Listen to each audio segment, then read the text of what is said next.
ఇప్పుడే country delight app ని download చేసుకోండి. Download the country delight app now.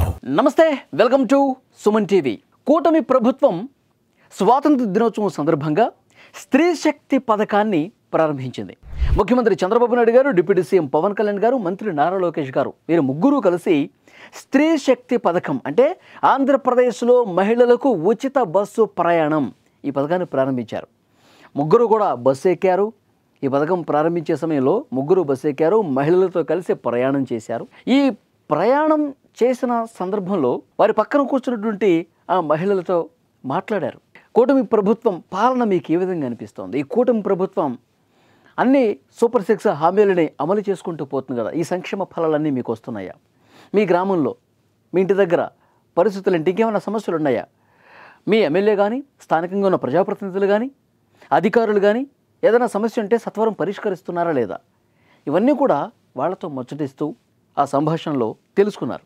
ఇప్పుడు ఈరోజు అమలైనటువంటి పథకం మహిళలకు, ట్రాన్స్జెండర్లకు, ఎవరైతే స్కూల్స్కి, కాలేజీలకు వెళ్ళేటువంటి బాలికలు ఉన్నారో వాళ్ళకి అందరికీ కూడా ఈ పథకం వర్తిస్తుంది. 5 రకాల బస్సుల్లో పల్లె వెలుగు, అల్ట్రా పల్లె వెలుగు, మెట్రో సర్వీసులు, అలాగే city ordinary, city metro express, ఈ 5 రకాల బస్సుల్లో మహిళలు ఉచితంగా ప్రయాణం చేయొచ్చు. 3 ఐడి కార్డ్స్లో ఏదో ఒకటి ఉన్నా సరిపోతుంది. ఆధార్ కార్డు కావచ్చు, ఓటర్ ఐడి కావచ్చు, రేషన్ కార్డు కావచ్చు, ఏదో ఒకటి చూపిస్తే మేము ఆంధ్రప్రదేశ్ వాసులమే అని ఒక అడ్రస్ ప్రూఫ్ ఉంటుందిగా ఐడి కార్డ్స్లో, అది చూపిస్తే చాలు మీకు టికెట్ ఇస్తారండి. టికెట్ తప్పకుండా ఇస్తారు, కానీ మీరు ₹1 కూడా చెల్లించాల్సినటువంటి అవసరం లేదు. మీరు ఫర్ ఎగ్జాంపుల్ గుంటూరు నుంచి విజయవాడ, లేదంటే విజయవాడ నుంచి వైజాగ్ ప్రయాణం చేస్తారు కదా, మీరు బస్సు ఎక్కిన తర్వాత టికెట్ ఇస్తారు. కానీ మీరు విజయవాడ నుంచి వైజాగ్ ఆ టికెట్ కొడతాడు, కానీ దాని మీద ఏం రాసి ఉంటుందంటే ప్రభుత్వం మీకు రాయితీ ఇస్తుంది స్త్రీ శక్తి పథకం కింద, కాబట్టి మీరు చెల్లించాల్సిన అవసరం లేదు, జీరో టికెట్ ఇస్తారు. మీకు టికెట్ ఇస్తారు, అందులో జీరో అని ఉంటుంది, మీరు ₹1 కూడా ఇవ్వాల్సిన పని లేదు. సో ఈ విధంగా మహిళలందరికీ కూడా టికెట్ ఇస్తారు. ఈ పథకం వర్తించే వర్గాలు ఏవైతే ఉన్నాయో, మహిళలు కావచ్చు, ట్రాన్స్జెండర్లు కావచ్చు, బాలికలు కావచ్చు, అందరికీ టికెట్ ఇస్తారు, కానీ ₹1 కూడా తీసుకోరు. టికెట్ ఎందుకు ఇస్తారు అంటే మహిళలు ఎంతమంది ప్రయాణం చేస్తూ ఉన్నారు, ఏ రూట్లో ఎక్కువ మంది మహిళలు ప్రయాణం చేస్తూ ఉన్నారు, ఎందుకంటే ఏమన్నా బస్సులు అవసరం అయిపోతే, ఎక్స్ట్రా అవసరం అయితే తెప్పించాలి కదా. 3000 ఎలక్ట్రిక్ బస్సులు తెప్పించేందుకు కూడా రంగం సిద్ధమవుతోంది. 3 నెలల్లో అవి కూడా వస్తాయంట. అంటే ఏపీఎస్ఆర్టీసీకి సంబంధించిన బస్సుల్లో 75% బస్సులు ఈ పథకం కోసమే వాడే అవకాశం కనిపిస్తోంది. సో డెఫినెట్గా ఇది ఒక మంచి కార్యక్రమం. మహిళలకు నిజంగా చాలా దూరం ప్రయాణం చేసేవాళ్ళు అంత ఖర్చు భరించాల్సిన వస్తుంది కదా, మనం తర్వాత వెళదాంలే అని చెప్పి అనుకునే ఫ్యామిలీస్ చాలా ఉన్నాయి. ఫర్ ఎగ్జాంపుల్ తిరుపతి వెళ్ళాలనుకోండి, ఆ వెంకటేశ్వర స్వామిని దర్శించుకోవాలి. ఇక్కడ గుంటూరు నుంచో, లేకపోతే ప్రకాశం జిల్లా నుంచో, లేకపోతే శ్రీకాకుళం నుంచో ఇట్లా వెళ్ళేవాళ్ళు ఉంటారు, దూర ప్రయాణం చేసేవాళ్ళు ఉంటారు.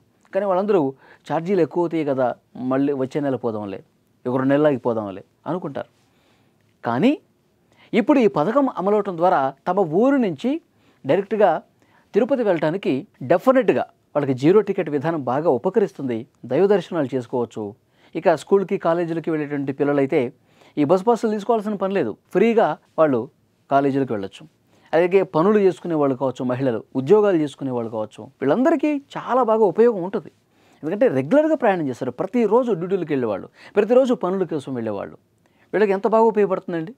₹1 ఖర్చు లేకుండా తమ గమ్యస్థానాలకు చేరుకోవటం అంటే ఇది ఒక మంచి కార్యక్రమం నిజంగా. అంటే ఇక మిగతా రాష్ట్రాల్లో ఆల్రెడీ ఈ పథకం ఎక్కడైతే ఇంప్లిమెంట్ అవుతుందో, తెలంగాణలో కావచ్చు, కర్ణాటకలో కావచ్చు, ఎక్కడవుతుందో ఇక్కడ మంత్రుల బృందం వెళ్ళి అక్కడ పర్యటించి అక్కడ ఎలా జరుగుతుందో కూడా తెలుసుకున్నారు. డెఫినెట్గా ఆటో వాళ్ళు కొంత ఇబ్బంది పడ్డ మాట వాస్తవం. ఎందుకంటే వాళ్ళందరూ ఆందోళన చేశారు ఈ పథకం ఉన్న చోట. ఎందుకంటే అందరూ బస్సులు ఎక్కేస్తున్నారు, ఆటోలో ప్రయాణం చేసే వాళ్ళు కూడా ఫ్రీ కదా అని చెప్పి బస్సులు ఎక్కేస్తున్నారు, మా జీవనోపాధి పోయిందని చెప్పి చాలామంది ఆందోళన చేశారు కదా. సో వాళ్ళని కూడా మనం పరిగణలోకి తీసుకోవాలని చెప్పి చంద్రబాబు నాయుడు గారి ప్రభుత్వం ఆలోచన చేసింది. వాళ్ళతో మీటింగ్స్ పెట్టండి. ఈ పథకం ప్రారంభమైన తర్వాత వాళ్ళతో మీటింగ్స్ పెడితే వాళ్ళ ఇబ్బందులు ఏంటో తెలుసుకుందాం, వాళ్ళకి మనం ఏ విధంగా సాయం చేయాలో కూడా మనం ఒక ఆలోచన చేద్దాం. డెఫినెట్గా వాళ్ళకు కూడా ఇబ్బంది కలగకూడదన్న ఉద్దేశం ఈ ప్రభుత్వం చేస్తుంది. సో డెఫినెట్గా అన్ని సంక్షేమ పథకాలు, ఈ సూపర్ 6 హామీలు ఏవైతే ఉన్నాయో ఒకదాని తర్వాత ఒకటి అమలు చేసుకుంటూ పోతుంది. ఇప్పుడు సంవత్సరంన్నర కూడా చాలా వరకు ఈ సూపర్ 6 హామీలు అమలవుతూ ఉన్నాయి. సంవత్సరానికి 3 ఉచిత గ్యాస్ సిలిండర్లు అమలవుతోంది. రెండోది ఈ విద్యా సంవత్సరం ప్రారంభమైన సమయంలోనే తల్లికి వందనం ప్రారంభించారుగా. స్కూల్కి వెళ్ళే ప్రతి విద్యార్థికి 15,000 రూపాయలు ఈ ప్రభుత్వం ఇస్తుంది కదా తల్లికి వందనం. ఎంతమంది ఉంటే అంతమంది, ఎంతమంది పిల్లలు స్కూల్కి వెళ్తే అన్ని 15,000. 13,000 ఆ పిల్లవాడికి ఆ తల్లి అకౌంట్లో పడితే 2,000 స్కూల్కి, 13,2 తల్లికి వందనం అమలవుతుంది. అన్నదాత సుఖీభవ రైతులకు పెట్టుబడి సాయం కేంద్ర రాష్ట్ర ప్రభుత్వాలు కలిసి ఇస్తా ఉన్నాయి. ఒక విడత డబ్బులు రైతుల అకౌంట్లో కూడా పడ్డాయి. ఓకే, ఇప్పుడు స్త్రీ శక్తి పథకం, మహిళలకు ఉచిత బస్సు ప్రయాణం. సో ఆల్మోస్ట్ ఈ పథకాలు సూపర్ సిక్స్లు అన్నీ కూడా ఒకదాని తర్వాత ఒకటి సమయం చూసుకొని అమలు చేస్తోంది. సో డెఫినెట్గా నాయకులు చెప్తా ఉన్నారు, టీడీపీ, జనసేన, బీజేపీ నాయకులు మాది మంచి ప్రభుత్వం అని మొదటి నుంచి చెప్పుకుంటూనే వస్తున్నారు.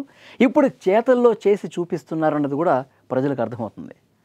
ఫ్రెండ్స్, మీకు ఏమనిపిస్తుంది? ఈ స్త్రీశక్తి పథకం కావచ్చు, ఇప్పుడు వరుసగా అమలు చేస్తున్నటువంటి ఈ పథకాలు అమలవుతున్న తీరు కావచ్చు, మీకు ఏమనిపిస్తుంది? ఈ కూటమి ప్రభుత్వం సరిగానే పనిచేస్తుందని చెప్పి మీరు అనుకుంటున్నారా? తప్పకుండా కామెంట్ బాక్స్లో తెలియజేయండి.